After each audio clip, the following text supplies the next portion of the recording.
യാക്കോബ് പറയും വളരെ ഭയത്തിലാണ്.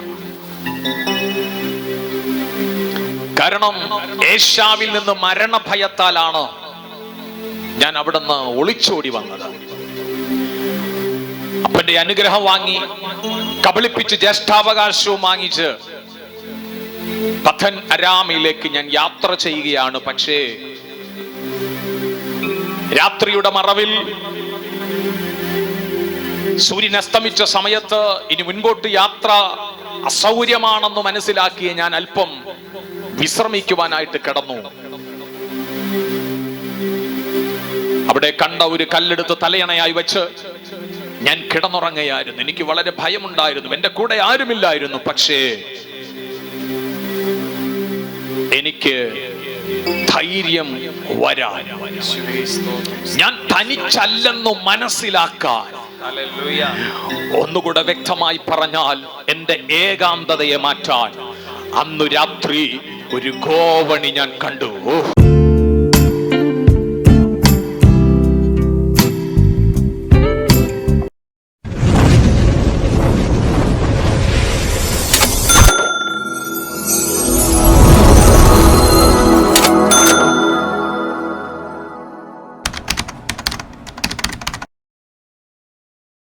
യാക്കോബ് എന്ന് പറയുന്ന മനുഷ്യൻ അസാധാരണമായ സ്വപ്നം കണ്ടു.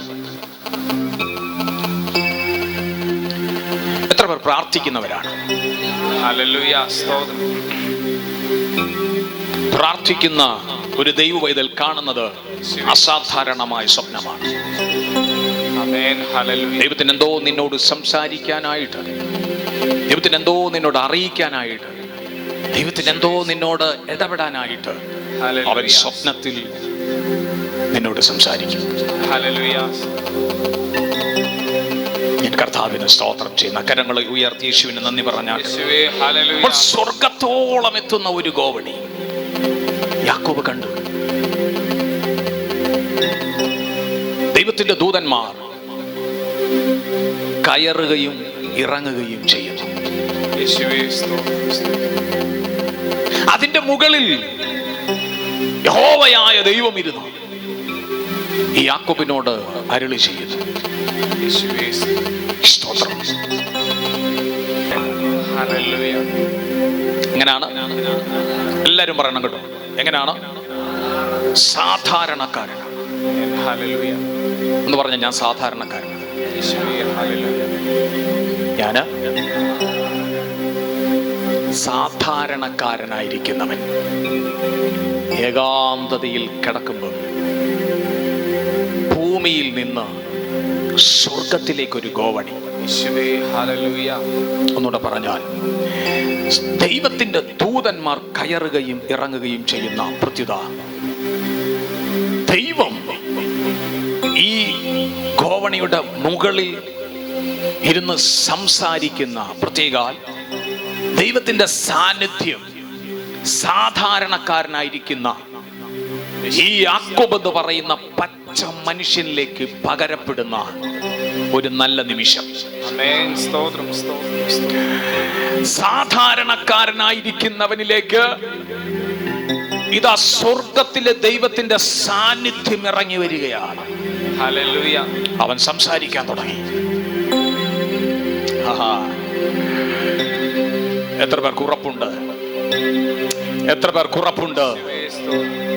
മനുഷ്യനെയും സാധാരണക്കാരനായിരിക്കുന്ന മനുഷ്യനെയും സ്വർഗത്തെയും അല്ലെങ്കിൽ സ്വർഗത്തിലെ ദൈവത്തെയും തമ്മിൽ കണക്റ്റഡ് ചെയ്യിപ്പിക്കുന്ന ഒരു ഗോവണിയാണ്. താൻ കിടക്കുന്നത് ഭൂമിയിൽ. ആര്? യാക്കോബ്. പക്ഷേ ഭൂമിയിൽ നിന്ന് സ്വർഗത്തോളം എത്തുന്ന ഒരു ഗോവണി. ദൂതന്മാർ കയറുകയും ഇറങ്ങുകയും ചെയ്യുകയും ദൈവം അതിന്റെ മുകളിൽ ഇരുന്ന് യാക്കോബിനോട് സംസാരിക്കുകയും ചെയ്യുന്നു.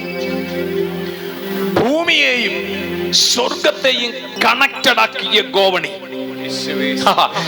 എന്നെയും സ്വർഗത്തെയും കണക്റ്റഡ് ആക്കിയ ഗോവണി, സാധാരണക്കാരനായിരിക്കുന്ന നിങ്ങളെയും സ്വർഗത്തിലെ ദൈവത്തെയും കണക്റ്റഡ് ആക്കുന്ന ഗോവണി.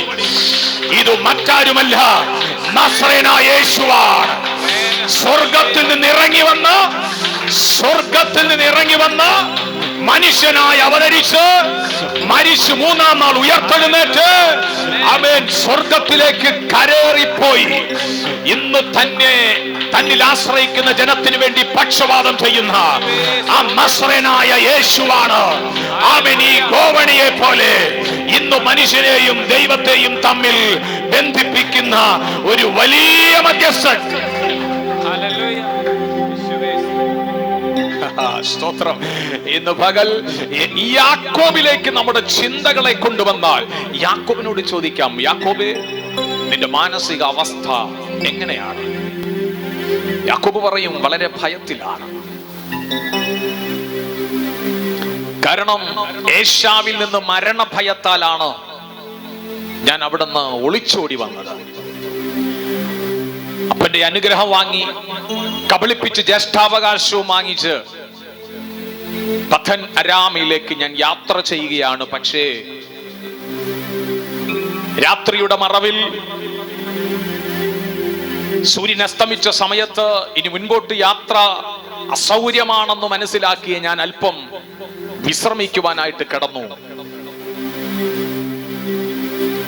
അവിടെ കണ്ട ഒരു കല്ലെടുത്ത് തലയണയായി വെച്ച് ഞാൻ കിടന്നുറങ്ങുകയായിരുന്നു. എനിക്ക് വളരെ ഭയമുണ്ടായിരുന്നു. എന്റെ കൂടെ ആരുമില്ലായിരുന്നു. പക്ഷേ എനിക്ക് ധൈര്യം വരാൻ, ഞാൻ തനിച്ചല്ലെന്നു മനസ്സിലാക്കാൻ, ഒന്നുകൂടെ വ്യക്തമായി പറഞ്ഞാൽ എന്റെ ഏകാന്തതയെ മാറ്റാൻ അന്നു രാത്രി ഒരു ഗോവണി ഞാൻ കണ്ടു. ഇന്ന് പകൽ ദൈവസന്നിധിയിൽ പ്രാർത്ഥനയിരിക്കുന്ന പ്രിയമുള്ളവരെ, നീ യാക്കോബിനെ പോലെ ആ ഗോവണി കണ്ടാൽ, നീ യാക്കോബിനെ പോലെ ആ യേശുവിനെ കണ്ടാൽ, നിന്നെയും സ്വർഗത്തെയും തമ്മിൽ ഒരുമിപ്പിക്കുന്നതായ, നിന്നെയും സ്വർഗത്തിലെ ദൈവത്തെയും തമ്മിൽ ഒരുമിപ്പിക്കുന്നതായ നിന്റെ മധ്യസ്ഥനായിരിക്കുന്ന യേശുവിനെ കണ്ടാൽ, നിന്റെ ഏകാന്തതയുടെ നടുവിൽ നിനക്ക് ധൈര്യമുണ്ട്. കാര്യം അവൻ പറഞ്ഞു, ഞാനോ ലോകാവസാനത്തോളം എല്ലാ നാളും നിന്നോട് കൂടെ ഉണ്ട്. അർത്ഥം, ഞാൻ നിന്നെ വിട്ടു മാറുകയില്ല. മത്തായിയുടെ സുവിശേഷം 28-ാം അധ്യായത്തിന്റെ ഒടുവിൽ യേശു പറഞ്ഞതാണ്.